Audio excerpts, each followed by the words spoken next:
Welcome back, and we're going to be learning about the French knots. This is a very common stitch. It's a little bit tricky, but I promise that you will get the hang of it.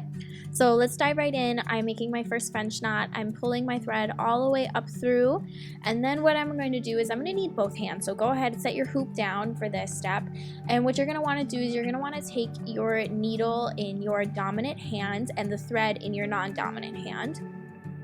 Then what you're going to want to do is you're going to wrap the thread around from the back, and you are going to insert your needle into a spot that is pretty close to where you originally brought your thread up.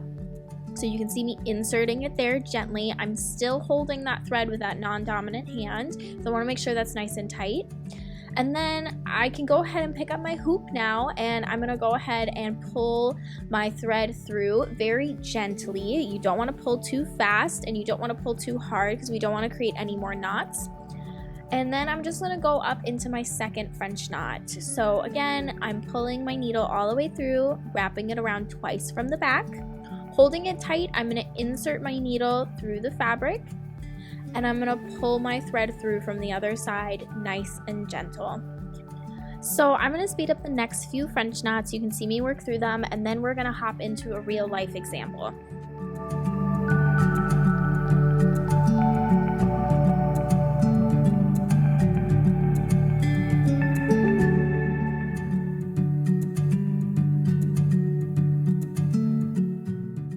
So doing French knots in theory is great, but what if I have to make a cluster of them that fills a specific shape? Well, that's a really great question. So as in this example, you can see me, I'm basically going to be making something like a pyramid shape where I'm going to do 3 French knots along the bottom and then 2 on the top row.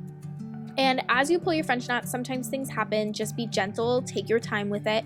And as you can see, my French knot didn't really go where I wanted it to go. I wanted to go in that bottom left corner. It didn't quite go there. So I still have room to insert another French knot. So that's what I'm going to do.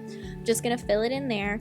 And then I'm going to work my way across to fill in the shape. Now, say you were filling a specific shape like a circle of just French knots, what I would do is I would create an outline of French knots, and then I would fill in the center as I go. And the best way to do that is to insert your needle up on the line, make your French knot, and then when you insert the needle back down into the fabric, make sure you're inserting the needle back onto the line again. That's going to make sure that your French knots are centered and aligned with that outline every single time. The biggest thing about French knots is just practice. The more French knots that you do, the better you will become at it, the more you will have a system, a process to get it down. And if you make any mistakes, just remember they're happy accidents, just like Bob Ross said. So don't stress too much about it. It's a journey, it's a process. So just enjoy every stitch as it comes, and you're learning. So let me just close out this video, and happy stitching.